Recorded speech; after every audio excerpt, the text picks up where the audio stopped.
Appreciate everybody's patience in the meantime. So I'll start as I always do with an update on COVID, run through a few announcements, and then we'll take some questions. The COVID-19 situation. As of yesterday, there have been at least 23,716 cases and 657 deaths reported in Orleans. We're averaging around 170 new cases every day, and the positivity rate is 9.7%. The last time I was up here, it was around 10.4%. So it's not getting worse. It's a little better than it was, but it's still fairly high and cause for concern. We do have community testing continuing to be available this week. There's drive-through at Mahalia Jackson, UNO, and the Hilario Center. That's today through Friday from 8 till 4 and Saturday from 8 till 2. There's walk-up testing at the Viet Community Center today from 9 till 1. Walk-up at Delgado Student Life Center today through Thursday from 8 till 1 p.m. Walk-up at the New Hope Baptist Church today from 2 to 6. Walk-up at the Lakeview Christian Church Thursday from 9 a.m. to 1 p.m.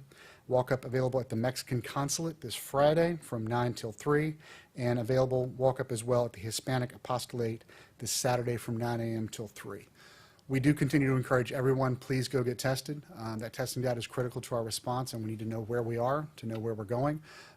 Testing is a critical part of that, and we encourage everyone to participate. Again, that's free at all times and as easy as we can make it, so please do go get tested. On the vaccine front, we want everybody to know that we are leveraging every last drop of available vaccine that is available through innovative partnerships with our community clinics and cultural organizations. One of those we can talk about is we're partnering with the crew of Red Beans and Crescent Care to get our elder musicians and culture bearers vaccinated and employ some younger musicians in the process. The way that's going to work is Crescent Care generally has a few vaccines left over each day due to cancellations or being able to extract more from the vial than was initially anticipated. They'll reach out to a young musician and gig worker who is employed by the crew of Red Beans each day when they know how many they have. Crew of Red Beans will then do outreach. They have a list of elders that are waiting for the vaccine. The young musician will confirm with them on the list, pick them up safely with PPE, and bring them to the Crescent Care for their vaccine that day. So our elders get protected, our young folks get paid, and no vaccine gets wasted. It's a fantastic partnership that we're happy to be moving on as quickly as possible.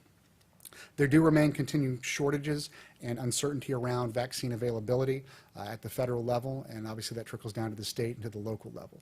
As I mentioned last week, we do certainly want to set up standing vaccine sites through the city that will be available. I'd hope to have more information on that by now, but unfortunately we don't have that at this time.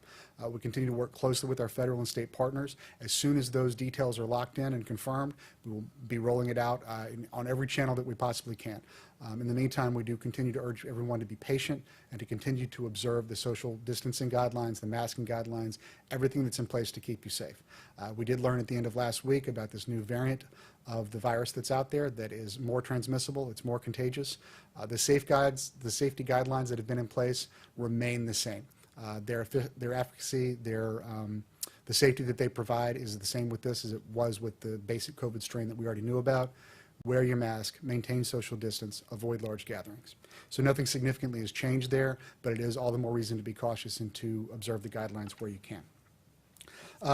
Yesterday, the mayor and the heads of our finance, supplier diversity, and procurement departments and the infrastructure team at a Martin Luther King Day event rolled out some proactive changes that are being made to the Disadvantaged Business Enterprises program. Make sure that everyone is getting their fair share. They did have full announcements on that yesterday and details, but I want to make sure it's sort of in case you missed it. Please go back and check it out. It's available on Facebook Live. We know that every administration has worked to increase DBE participation, and we hope to just keep moving that ball further along. Another announcement. Today, Industry Day, 1 p.m. It's the first Industry Day of 2021. They're going to be held quarterly. The mayor and Ramsey Green, who's the deputy CAO of infrastructure, and the other infrastructure heads, they're going to be highlighting the work from 2020 and presenting the projects that are coming up in 2021. You can register for, it's a teleconference. You can register right now at roadwork.nola.gov. Also want to announce a COVID memorial that's today at 4:30 p.m. The Presidential Inaugural Committee has invited the City of New Orleans to participate in President-elect Joe Biden's memorial ceremony, recognizing the thousands of lives that were lost due to COVID-19. The President-elect and the Vice President-elect Kamala Harris will lead this ceremony by lighting the Lincoln Memorial Reflecting Pool in D.C. at 4:30 our time. The city will be placing white flags at Lafayette Square, they're already out there, to commemorate New Orleans who have been lost due to the disease. There will be a temporary memorial in the gates in front of Gallier Hall where citizens are encouraged to leave cards, flowers, or photographs or tokens of remembrance.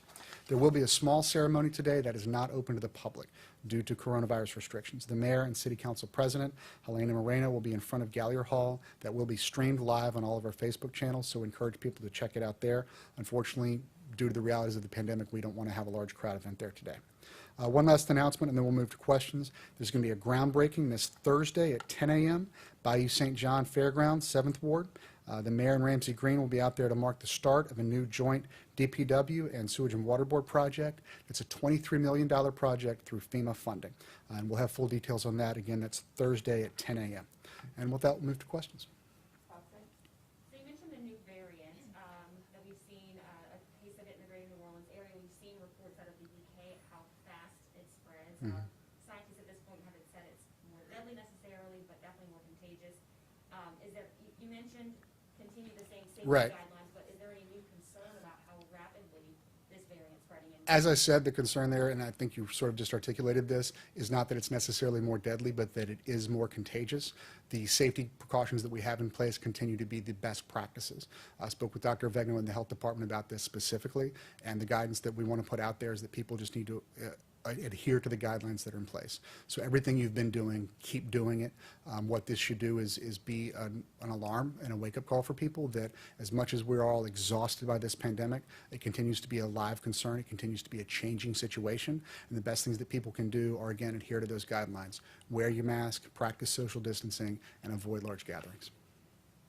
I know you said that there's no real update on the Right. last vaccination sites, but just when it comes to the restrictions in this modified phase 1, how much longer before they're lifted? And then also, have a lot of businesses recently not been in compliance when it comes to? So the period for the enhanced restrictions was announced to be 3 weeks. We're about a week and 3 days into that now. So the end of next week would be the end of that period that was initially announced as a 3-week window when the mayor and the health officials would be looking at the data. As I'd said a minute ago, it's not getting worse, which is fantastic. The number is still fairly concerningly high. As we move into the next week and continue to get new data, the mayor and her team will look at that. So the period will end next Friday. As to whether the guidelines will continue to be put in place or if they'll be lifted, that's going to be driven by the data. So that's a decision that will be made next week based on the information that's available. Between now and then, the best thing that people can do is what they have been doing. Observe those guidelines and help us continue to stop the spread and to bend the curve one more time. In terms of the businesses that have been in compliance or not, we do recognize that by and large, our residents and our business owners have been working really hard to comply with this, and we're grateful for that. In many cases, Winston and his team have been able to go out, issue a verbal warning, and get compliance without having to issue a citation or escalate it further from that. In terms of what the specific numbers are, I don't know that we've seen a substantial spike or a substantial decrease. It's been about where it has been, which is to say that the folks that are good actors in this case continue to be so, and those that are operating outside the guidelines, you know, we're taking action where we can. And then also, has the city received a request to put on the Jazz Fest Yeah. in October? For the month of October, it looks like there'll be a lot of fests back to back. Right. My question is, how challenging will this be on the city's resources? Sure. Well, I'll say on the front end, we all think that would be a great problem to have, right? We all definitely want to see the festivals come back. We wish we could do Mardi Gras the way we do it every year. That is going to be driven entirely by where we are on the ground with the case numbers, with the infection rate, with the vaccine rates. If it's safe to do that in October, it's going to be a very busy October, but that will be a fantastic moment for us if we can get there. That's going to be contingent on people helping us stop the spread and then, of course, getting vaccinated. So in the sense that it is very much contingent on what happens between now and then, it's something that we certainly would welcome. The city is aware of Jazz Fest wanting to move to October. They had conversations with us, and it's something we support, so long as the data makes that possible, right? So long as we're able to get there safely. But it's certainly something we want to see happen. In terms of the potential demand on city resources, it would be a challenge and it would be a lift. But on the other side of all this, I think that's something that we would be able to embrace and to steer into. In terms of what the public safety requirements are, that's a conversation, I think, for much closer to that. Once we get to that time, the NOPD and the relevant city agencies will really dig in on the details of what that calendar looks like and what the demands are going to be. But between now and then, what we want to say is to get there, to get to Jazz Fest, to get to Voodoo, to get to that packed October, we've got to get through this. We're at the light at the end of the tunnel. We can see it. It's right in front of us. But we got to get there, and the way we get there is to stay safe. And then with Carnival right around the corner, what events are you guys looking to put on in terms of drawing people to New Orleans? Right. But in a safe way to support tourism? Are you looking at any? At this point, I think we're going to say what we've said before, that any large event is just simply not going to be safe.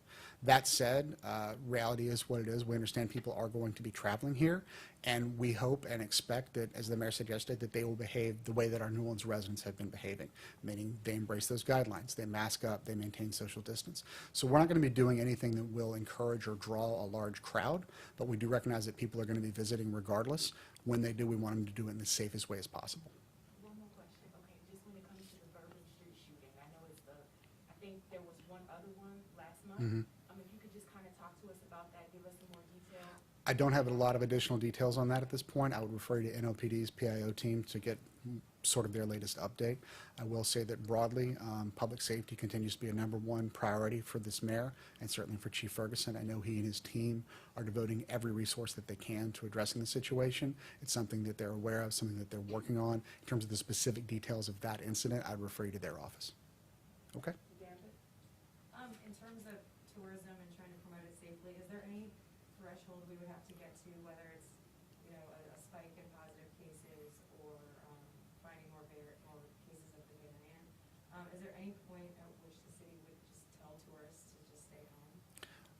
I think that's a pretty large theoretical. Yes, I'm not aware of a specific number that we've set in terms of a trigger mechanism that's in place, but certainly at a certain level, it's not advisable, period, right? As we've said throughout this, we really don't want to encourage large gatherings.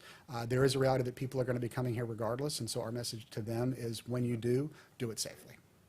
Is the city prepared to issue fines to people who are in from out of town and, having big parties or not wearing masks? Yeah, I think the enforcement, you'll continue to see what we've seen already. Where we see large events, where we see potential super spreader events, we're going to take action. WWL? Is there any update to the status of Colin Arnold with the city? No update at this time. As we said last week, he is on unpaid suspension for 20 days while that matter is under investigation. That suspension is still ongoing. As far as I know, the investigation is still ongoing. Once that's concluded, the mayor will make a decision and we'll announce it. WWL? Anyone else? Foxy? Quick question, kind of a twofold inauguration Sure. roundabout question, if you will. Number one, does the mayor have any intention on traveling to DC or participating in another way, if you will, with tomorrow's inaugural event? No, at this point, she's not planning to travel to DC or to participate in the inauguration as an attendee. However, certainly she welcomes it, she supports it, and we wish them all the best. And on the note of the inauguration, any updates on security measures? I'm glad you asked because we've gotten this in a couple places. As of right now, we are not aware of any specific threat to New Orleans. However, our public safety team continues to monitor the situation very closely. They stand ready to respond should that be needed. But as of right now, we are not aware of any specific intelligence regarding a threat to New Orleans. Okay? Other questions? All right. Thank you all very much. I appreciate you.